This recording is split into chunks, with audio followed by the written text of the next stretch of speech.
ฉันไม่ควรที่จะรักเธออีกต่อไปเข้าใจความรักของเรามันได้จบลงและฉันคงไม่อาจจะฉุดจะรั้งและดึงเธอไว้ยังไงก็คงไม่อยู่แต่สิ่งสุดท้ายที่อยากให้รู้สิ่งเดียวที่ฉันต้องการเก็บรักฉันไว้ในใจเธอก่อนฉันยังไม่พร้อมจะเริ่มต้นใหม่เก็บรักฉันไว้ที่เดิมจะได้ไหมแม้ในตอนนี้เธอจะไปรักใครเก็บรักฉันไว้ในใจเธอก่อนนะฉันยังไม่พร้อมจะเอามันกลับมาและหากวันใดที่ใจเธออ่อนล้าได้โปรดจงรู้ว่าเธอยังมีฉัน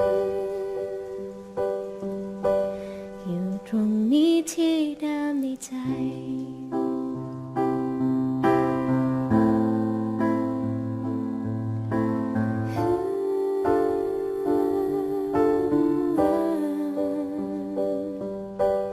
รู้ดี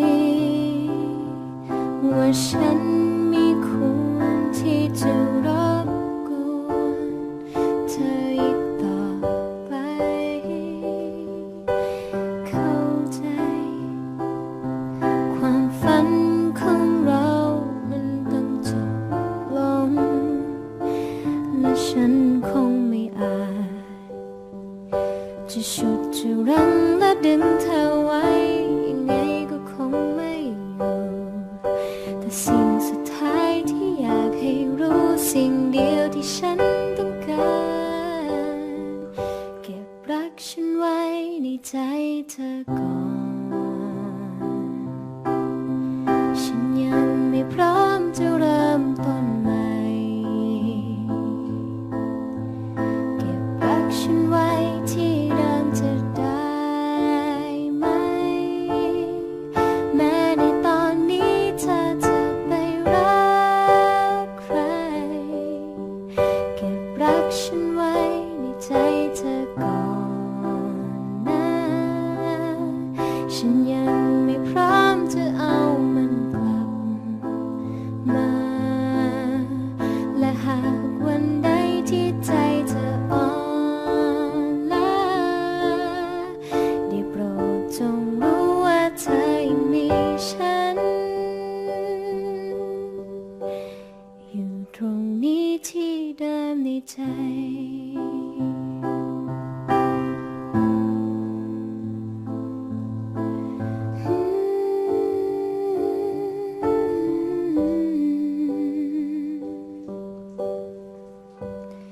อยู่ตรงนี้ที่เดิ